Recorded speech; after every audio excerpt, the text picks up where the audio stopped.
70 माओ जितना प्यार करने वाला रब आजमाता भी है तो बेइंतहा नवाजने के लिए। सब्र का अजर देर से सही मगर अल्लाह की तरफ से बेहतरीन मिलता है। बेहतरीन फैसले चाहते हो तो सब कुछ अल्लाह पे छोड़ दो। अल्लाह से गुफ्तगू की आदत हो जाए तो सजदा किए बगैर सुकून नहीं मिलता। अल्लाह के खजानों में से सबसे कीमती चीज़ राह हिदायत है। ज़िंदगी की किताब में सबसे हसीन सफ़ा माँ की मोहब्बत है। इस्तग़फ़ार की तौफीक तुम्हारे कामयाब होने की पहली निशानी है। सब्र वाले सुकून में रहते हैं क्योंकि उन्हें मालूम होता है कि अल्लाह बेहतर करेगा। हकीकी दर्द वो है जो दूसरों के दर्द को देखकर महसूस हो।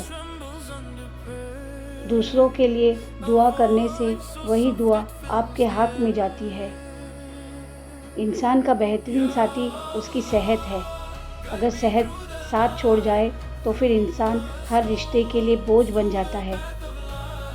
शुक्र इस मुकाम को कहते हैं जहाँ अल्लाह की रज़ा और आपकी ख्वाहिश एक हो जाए।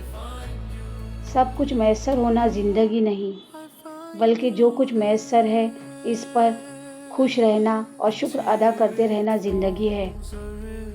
लाजवाब होते हैं वो रिश्ते जो एहसान से नहीं एहसास से बनते हैं। ज़िंदगी आसान होती है, दिखावा मुश्किल बना देता है।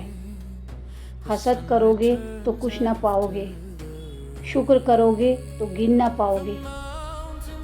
बहुत डर लगता है मुझे उन लोगों से जो बातों में मिठास और दिल में जहर रखते हैं। अहमियत अल्फाज की होती है मगर असर हमेशा लहजों का होता है। तारीफ़ के मोहताज नहीं होते सच्चे लोग, क्योंकि असली फूलों पर कभी इत्र नहीं लगाया जाता। जब आप किसी के रास्ते में रोशनी करते हैं तो आपका अपना रास्ता भी रोशन हो जाता है।